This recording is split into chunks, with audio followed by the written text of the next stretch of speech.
Hello बच्चों, hope you all are fine और आपकी पढ़ाई अच्छी चल रही है। चलिए, इससे पहले वाले प्रीवियस वीडियोस में हम लोगों ने नॉर्मेलिटी पार्ट फर्स्ट कर लिया था, नॉर्मेलिटी पार्ट सेकंड कर लिया है और नॉर्मेलिटी पार्ट थर्ड कर लिया। आज normality part fourth that is complete normality हम करने वाले हैं। मैंने आपको इससे पहले ग्राम इक्विवेलेंट कैलकुलेट करना बता दिया।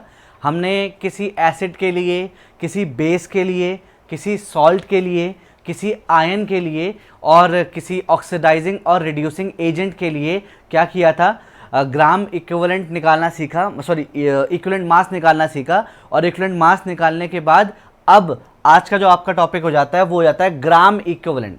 देखिए, नॉर्मेलिटी पढ़ने से पहले मैंने आपको दो चीज़ें बताई थी कि नॉर्मेलिटी अगर आपको समझना है तो आपको ग्राम इक्विवेलेंट समझना होगा और ग्राम इक्विवेलेंट समझना है तो आपको इक्विवेलेंट मास समझना होगा।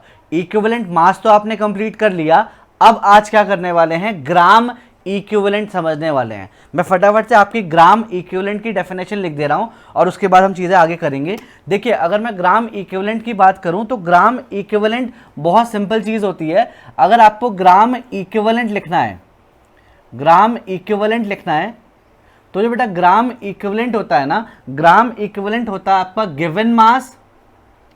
Given mass in gram over equivalent mass, given mass in gram over equivalent mass. Definition किस तरीके से आती है, बहुत सिंपल तरीका है। देखो, equivalent mass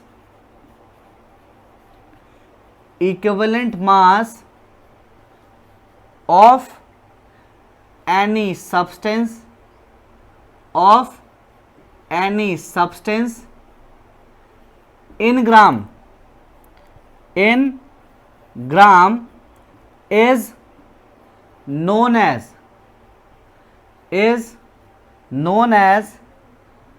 gram equivalent,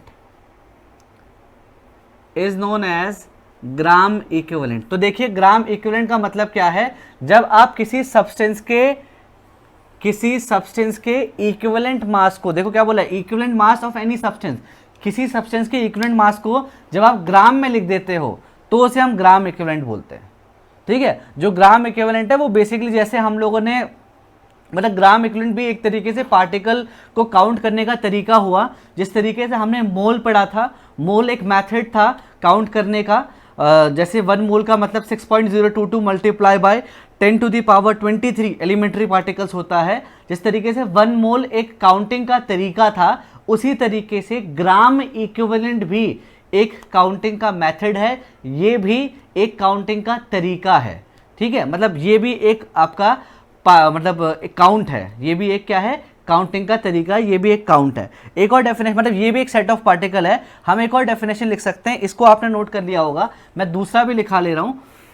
gram equivalent की एक और डेफिनेशन जो सेट ऑफ पार्टिकल के टर्म में आती है वो क्या होती है, देखिएगा, gram equivalent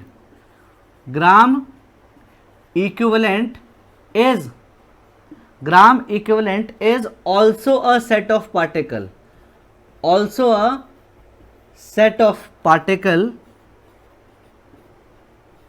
gram equivalent is also a set of particle like mole, but it is not firm like mole, ये तो आप जानते ही हैं।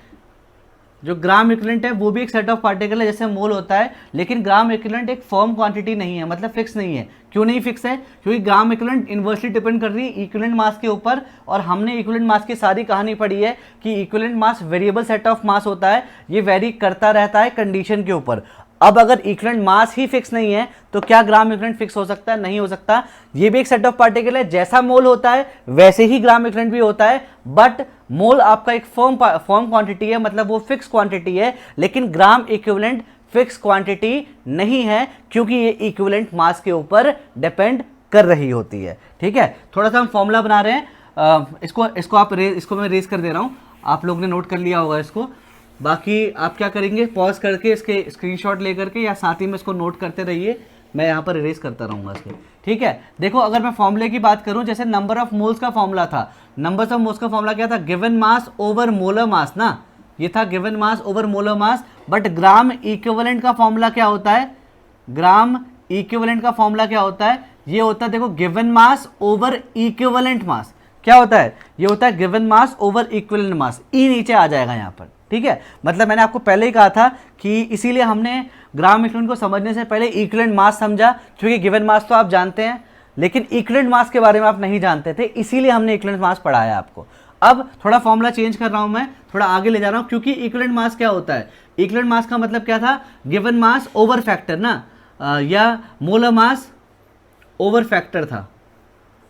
तो अब E की वैल्यू को यहां प्लेस कर देंगे। चलिए ये तो गिवन मास हो गया, E क्या हो गया आपका, molar mass over factor, molar mass over factor. तो जो आपका ग्राम इक्विवेलेंट आ जाएगा बेटा, वो क्या आ जाएगा, देखो given mass in gram over molar mass into factor. अब ये given mass over molar mass, given mass over molar mass simple है, नंबर ऑफ मोल है ये। तो ग्राम इक्विवेलेंट क्या है, बहुत सिंपल चीज है, ग्राम इक्विवेलेंट क्या है, n इंटू फैक्टर, मतलब number of mole into factor. तो ध्यान रखना, ये एक इंपॉर्टेंट फॉर्मूला आपका डेवलप हो गया हमारा, इस फॉर्मूले को आप ध्यान रखेंगे, स्टार लगा दे रहा हूं, आप इस फॉर्मूले को ध्यान रखेंगे कि ग्राम इक्विवेलेंट आपका number of mole into factor होता है। जहां पर ये फैक्टर है ना, ये 1 हो सकता है, 2 हो सकता है, 3 हो सकता है, 4 हो सकता है, फैक्टर की कोई भी इंटीग्रल वैल्यू, मतलब फैक्टर की वैल्यू कोई भी इंटीजर हो सकती है। तो कहने का मतलब अगर आप फैक्टर 1 रखोगे तो gram equivalent of number of mole बराबर आ जाएगा, फैक्टर 2 रखोगे तो twice into number of mole equals to gram equivalent, factor 3 रखोगे तो thrice into number of mole equals to gram equivalent. Factor आप चेंज करते रहोगे, अगर फैक्टर चेंज करते रहोगे तो ग्राम इक्विवेलेंट वेरी करते रहेगा इन टर्म्स ऑफ मोल, ठीक है। तो आप बोल सकते हैं gram equivalent is an integral multiple of mole. क्या बोल सकते हैं, यहां से एक स्टेटमेंट ये भी आ जाती है आपकी, इंपॉर्टेंट नोट डाल लीजिएगा इसको, क्योंकि आपका जो ग्राम इक्विवेलेंट है वो number of mole into factor है ना। फॉर्मूला क्या बन जाता है, देखो ग्राम इक्विवेलेंट, ग्राम इक्विवेलेंट क्योंकि number of mole into factor है n इंटू एफ, तो हम ये बोल सकते हैं, नोट डाल सकते हैं यहां पर क्या, कि gram equivalent is an integral multiple of mole, is an integral multiple of mole, is an integral multiple of mole. जो ग्राम इक्विवेलेंट होता है वो एक इंटीग्रल मल्टीपल होता है, किसका, एक इंटीग्रल मल्टीपल होता है मोल का, वेरी सिंपल, ठीक है। चलिए इसे हटा दे रहे हैं, आपका ग्राम इक्विवेलेंट हो गया, आप इसे नोट कर लेंगे, इंपॉर्टेंट चीज थी हमने लिखा दी। चलिए आगे बढ़ते हैं फटाफट से, हमने ग्राम इक्विवेलेंट कर लिया, एंड करना, ये सारी मेहनत हमने नॉर्मेलिटी के लिए की थी, तो अब फाइनली हम नॉर्मेलिटी पढ़ने जा रहे हैं। देखो ये सारा कुछ इसलिए पढ़ाया था क्योंकि नॉर्मेलिटी पढ़ाई जा सके ना, जो नॉर्मेलिटी n था वो पढ़ाना था, इसलिए सारी मेहनत करी थी हमने। चलो फटाफट से थोड़ा सा बेसिक जो हमने पहले किया था, सॉल्वेंट सॉल्यूट मिला करके क्या बनाता है, सॉल्यूशन बनाता है। सॉल्यूट को हम B बोल रहे थे, सॉल्वेंट को हमने स्टार्टिंग से A बोल रखा है। अब अगर नॉर्मेलिटी कैपिटल N की डेफिनेशन दी जाए तो देखो नॉर्मेलिटी बहुत ज़्यादा सिमिलर है मोलारिटी से। जिस तरीके से मोलारिटी की डेफिनेशन थी, it is defined as numbers of moles of solute dissolve in 1 litre of solution. तो यहां पर क्या होता है नॉर्मेलिटी की, it is defined as numbers of gram equivalent, number of gram equivalent of solute, number of gram equivalent of solute dissolve in 1 litre of solution. मतलब यहां पर आएगा volume of solution in litre. मतलब normality जो capital N था वो क्या है, numbers of moles of solute NB over volume of solution in litre. तो नॉर्मेलिटी जो कैपिटल N होता है, नॉर्मेलिटी वो क्या होता है, numbers of gram equivalent of solute, sorry हमने नंबर्स ऑफ N भी नहीं, इसे ग्राम इक्विवेलेंट ऑफ सॉल्यूट आएगा, ग्राम equivalent of solute, numbers of gram equivalent of solute over volume of solution in litre. तो बहुत सिंपल सा डेफिनेशन है। डेफिनेशन क्या है, इसे नोट कर लीजिए, फॉर्मूला नोट कर लीजिए, नोट कर लिया होगा आपने। इसके बाद हम डेफिनेशन फटाफट से लिखा दे रहे हैं, नोट कर लीजिए इसको, डेफिनेशन लिखा दे रहे हैं। डेफिनेशन क्या है, द नंबर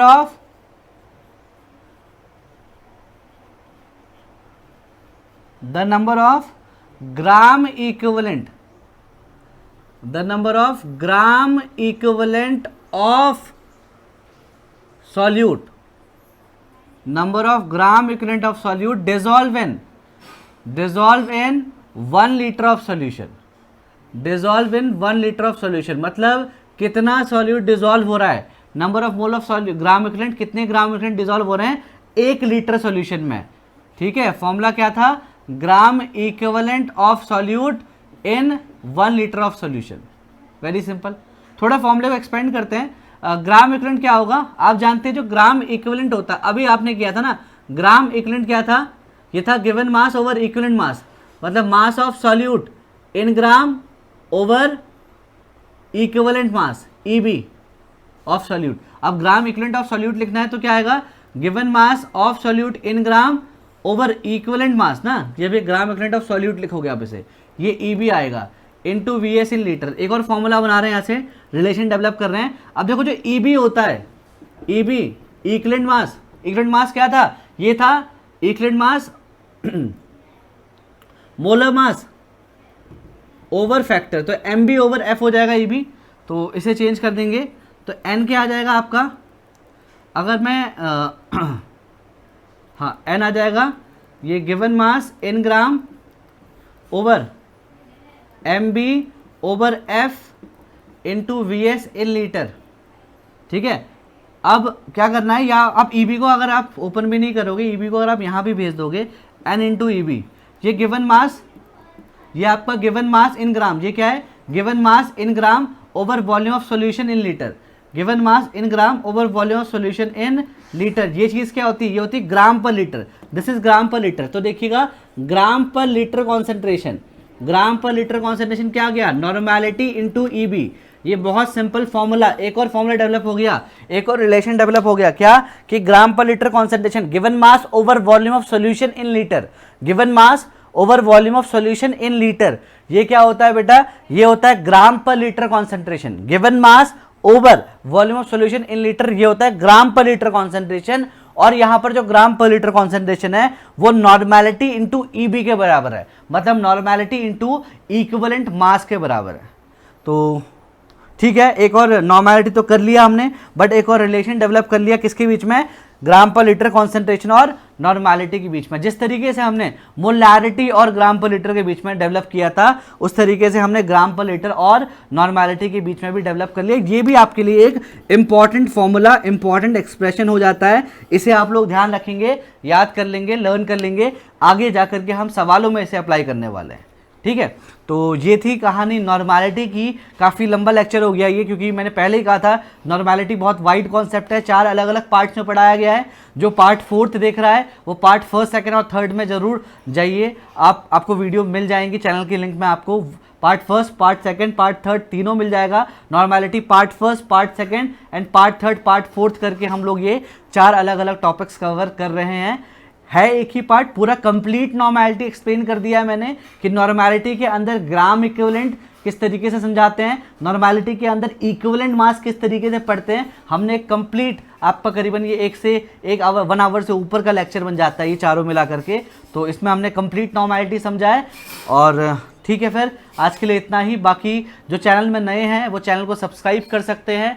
इस वीडियो को लाइक करके आप जितना शेयर करेंगे उतना शेयर करिए। ये वीडियो उस बच्चे तक पहुंचनी चाहिए जिसको नॉर्मेलिटी सीखनी है, जिसको कॉन्सेंट्रेशन टर्म्स में दिक्कत आ रही है, जिसको मोलैरिटी में दिक्कत आ रही है, चाहे वो क्लास 11th का हो चाहे क्लास 12th का हो, मोलैरिटी में, नॉर्मेलिटी में या ग्राम इक्विवेलेंट में किसी भी कॉन्सेंट्रेशन टर्म में दिक्कत है, कॉन्सेंट्रेशन टर्म के न्यूमेरिकल सॉल्व करने में दिक्कत है, वो सारे ही इस वीडियोस को देख करके सारी प्रॉब्लम आपकी क्लियर हो जाएगी। आप अब क्या करने वाले हैं, हम इसके बाद हम कॉन्सेंट्रेशन टर्म 1-2 और बची हुई हैं, मोल फ्रैक्शन और आपका पार्ट्स पर मिलियन बचा हुआ है, उसके बाद हम नॉर्मेलिटी की प्रॉब्लम्स करने वाले हैं, हम ग्राम इक्विवेलेंट की प्रॉब्लम्स करने वाले हैं, हम नॉर्मेलिटी, मोलैरिटी या जितने भी कॉन्सेंट्रेशन टर्म्स हैं हम सबको कवर करने वाले हैं। तो ये बेसिकली क्लास 11th और क्लास 12th दोनों के लिए ही इंपॉर्टेंट है। ठीक है, चलिए बाकी फिर हम नेक्स्ट वीडियो में बात करने वाले हैं।